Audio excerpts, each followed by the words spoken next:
Hello ಎಲ್ಲರಿಗೂ ನಮಸ್ಕಾರ, welcome back to my YouTube channel. So ಇವತ್ತಿನ ರೆಸಿಪಿ ಬಂದು ಹೆಲ್ತಿ ಆದಂತಹ ಡ್ರೈ ಫ್ರೂಟ್ಸ್ ಲಾಡು ಅಂಟ್ನುಂಡೆ ಅಂತ ಹೇಳ್ತಾರಲ್ಲ, ಅದನ್ನ ಮಾಡಕ್ಕೆ ಹೋಗ್ತಿದೀವಿ. ಇದು ಬಂದು ತುಂಬಾ ಉಪಯುಕ್ತವಾದದ್ದು, ಮಕ್ಕಳಿಗಾಗ್ಲಿ ಬಾಣಂತಿಯರಿಗಾದ್ರಲ್ಲೂ ಸಹ, ಮತ್ತೆ ಮೆಚೂರ್ ಆದಾಗ ಹೆಣ್ಮಕ್ಳಿಗೆ ಇದನ್ನ ಕೊಡ್ತಾರೆ. ಇದು ತುಂಬಾ ಒಳ್ಳೇದು ಆರೋಗ್ಯ ದೃಷ್ಟಿಯಿಂದ. ಇದನ್ನ ಸೊಂಟ ಭದ್ರ ಬರುತ್ತೆ ಅಂತೇಳಿ ಬಾಣಂತಂದರೆ ನಮಗೆ ಕೊಡ್ತಾರೆ.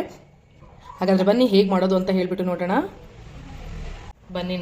ಮಾಡೋದಕ್ಕೆ ಬೇಕಾಗಿರುವ ಸಾಮಗ್ರಿಗಳು ಏನಂತ ಹೇಳ್ಬಿಟ್ಟು, ನಮಗೆ ಬೆಲ್ಲ ಬೇಕು.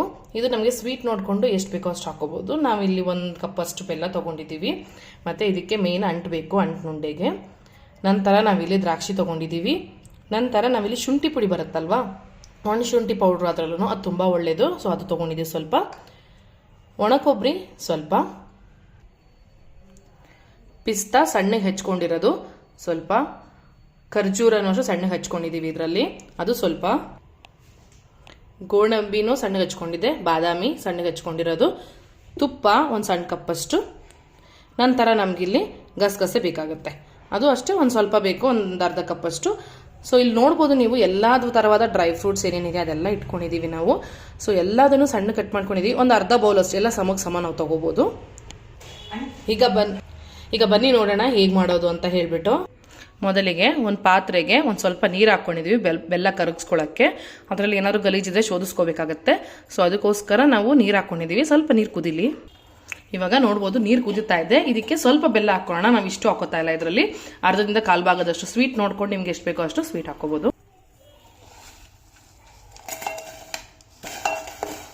ಸೊ ಎಷ್ಟು ಬೇಕೋ ಅಷ್ಟು ಹಾಕೋಬೇಕು ನಾವು ಬೆಲ್ಲ ನೋಡಿಕೊಂಡು.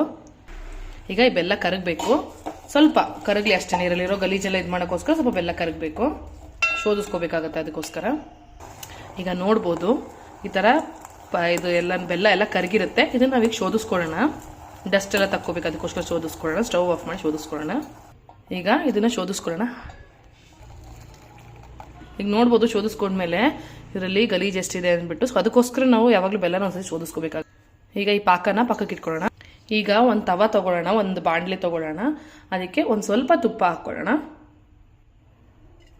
ಏಕೆಂದರೆ ಎಲ್ಲ ಹುರ್ಕೋಬೇಕಾಗತ್ತೆ, ನಾವು ಇಟ್ಕೊಂಡಿರೋದನ್ನ ತುಪ್ಪ ಹಾಕ್ಕೊಳ್ಳೋಣ. ಈಗ ನೋಡ್ಬೋದು ಅರ್ಧ ಕಪ್ ಅಷ್ಟು ನಾವು ಸಣ್ಣಗೆ ಹಚ್ಕೊಂಡು ಖರ್ಜೂರ ಇಟ್ಕೊಂಡಿದ್ದೀವಿ. ಸೊ ಅದನ್ನ ಹಾಕೊಂಡು ಎಲ್ಲ ಸಪ್ರೇಟಾಗಿ ಹುರ್ಕೋಬೇಕು ಇದನ್ನ. ಯಾಕೆಂದ್ರೆ ಒಂದೊಂದು ದ್ರಾಕ್ಷಿ ಎಲ್ಲನೂ ಬೇಗ ಇದಾಗ್ಬಿಡುತ್ತೆ, ಫ್ರೈ ಆಗಿಬಿಡುತ್ತೆ. ಅದಕ್ಕೋಸ್ಕರ ಸಪ್ರೇಟಾಗಿ ಎಲ್ಲದನ್ನು ಹುರ್ಕೊಳ್ಳೋಣ. ಈಗ ಖರ್ಜೂರ ಚೆನ್ನಾಗಿ ರೋಸ್ಟ್ ಆಗಿದೆ, ಅಂದರೆ ಫ್ರೈ ಆಗಿದೆ. ಸೊ ಇದನ್ನ ತೆಗೆದಿಟ್ಕೊಳ್ಳೋಣ. ಈಗ ನಂತರ ನಾವು ಇದನ್ನ ಗೋಡಂಬಿನ ಹುರ್ಕೋಬೇಕು ಅದೇ ಥರ. ಈಗ ಗೋಡಂಬಿನೂ ಚೆನ್ನಾಗಿ ಫ್ರೈ ಆಗಿದೆ, ಅದನ್ನು ತೆಗೆದಿಟ್ಕೊಳ್ಳೋಣ. ನಂತರ ಇದಕ್ಕೆ ನಾವು ಸಣ್ಣ ಹೆಚ್ಕೊಂಡ್ರೆ ಪಿಸ್ತಾ ಹಾಕೋತಾ ಇದ್ದೀವಿ. ಇದನ್ನು ಫ್ರೈ ಮಾಡ್ಕೋಬೇಕು ಅದೇ ಥರ. ಈಗ ಪಿಸ್ತಾ ಸಹ ಫ್ರೈ ಆಗಿದೆ ಚೆನ್ನಾಗಿ. ಸೊ ಇದನ್ನ ಒಂದು ಬೌಲ್ಗೆ. ನಂತರ ನಾವೀಗ ಗೋಡಂಬಿ ಫ್ರೈ ಮಾಡ್ಕೊಳ್ಳೋಣ ಅದೇ ಥರ. ಈಗ ಇದು ಗೋಡಂಬಿ ಸಹ ಚೆನ್ನಾಗಿ ಫ್ರೈ ಆಗಿದೆ, ಇದನ್ನೊಂದು ಬೌಲ್ಗೆ ಹಾಕೊಳ್ಳೋಣ.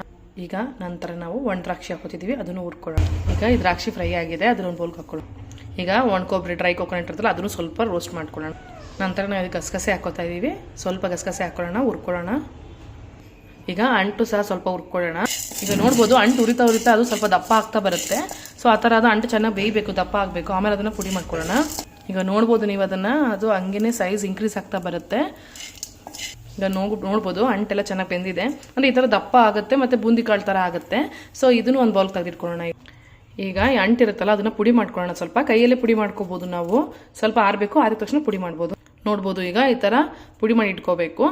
ಸೊ ಇದು ಬಂದು ತುಂಬ ಫೈನ್ ಪೌಡ್ರ್ ಆಗಬಾರ್ದು, ತರಬರ್ಕೆ ಹಂಗಿರಬೇಕು. ಹಾಗಾದರೆ ಬನ್ನಿ ಹೇಗೆ ಮಾಡೋದು ಅಂತ ನೋಡೋಣ.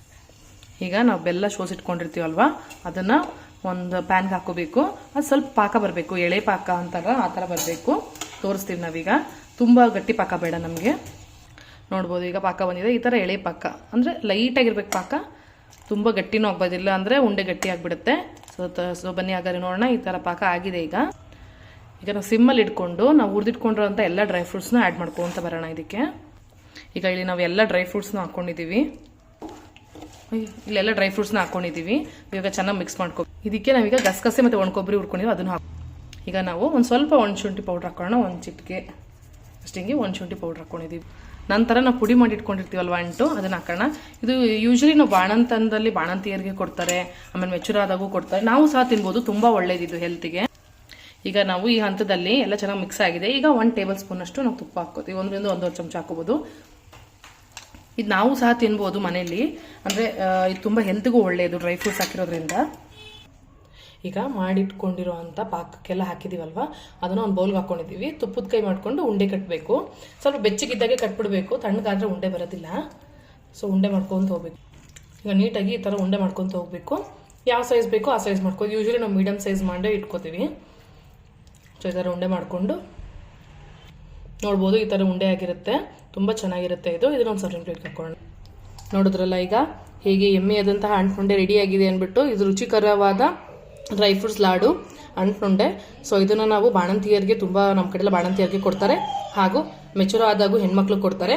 ಹಾಗೆ ನಾವು ಮಾಮೂಲಿಯಾಗೂ ಸಹ ನಾವು ತಿನ್ಬೋದು. ಇದು ತುಂಬ ಆರೋಗ್ಯಕರವಾದದ್ದು, ಮಕ್ಕಳಿಗೂ ಕೊಡ್ಬೋದು. ಎಲ್ಲ ಡ್ರೈ ಫ್ರೂಟ್ಸು ಸೇರೋದ್ರಿಂದ ತುಂಬ ಆರೋಗ್ಯವಾಗಿರುತ್ತೆ. ನೋಡಿದ್ರಲ್ಲ ಈ ಥರ ಕಾಣುತ್ತೆ. ದಯವಿಟ್ಟು ನಿಮ್ಮ ಫ್ರೆಂಡ್ಸ್ ಫ್ಯಾಮಿಲಿ ಜೊತೆಗೆ ಶೇರ್ ಮಾಡಿ. ಯಾರ್ಯಾರು ನಮ್ಮ ಚಾನಲ್ ಸಬ್ಸ್ಕ್ರೈಬ್ ಆಗಿಲ್ಲ ದಯವಿಟ್ಟು ಸಬ್ಸ್ಕ್ರೈಬ್ ಆಗಿ. ಬೆಲ್ ಐಕಾನ್ನ ಕ್ಲಿಕ್ ಮಾಡೋದು ಮರಿಬೇಡಿ. ಲೈಕ್ ಮಾಡಿ ವಿಡಿಯೋಸ್ನ. ಸೊ ಮನೇಲಿ ಟ್ರೈ ಮಾಡಿ ಹೇಗಾಗಿದೆ ಅಂತ ಕಮೆಂಟ್ ಬಾಕ್ಸಲ್ಲಿ ತಿಳಿಸೋದು ಮಾತ್ರ ಮರಿಬೇಡಿ ಅಂತ ಹೇಳ್ತಾ ಎಲ್ಲರಿಗೂ ಶುಭರಾತ್ರಿ, ವಂದನೆಗಳು. ಬಾಯ್ ಬಾಯ್.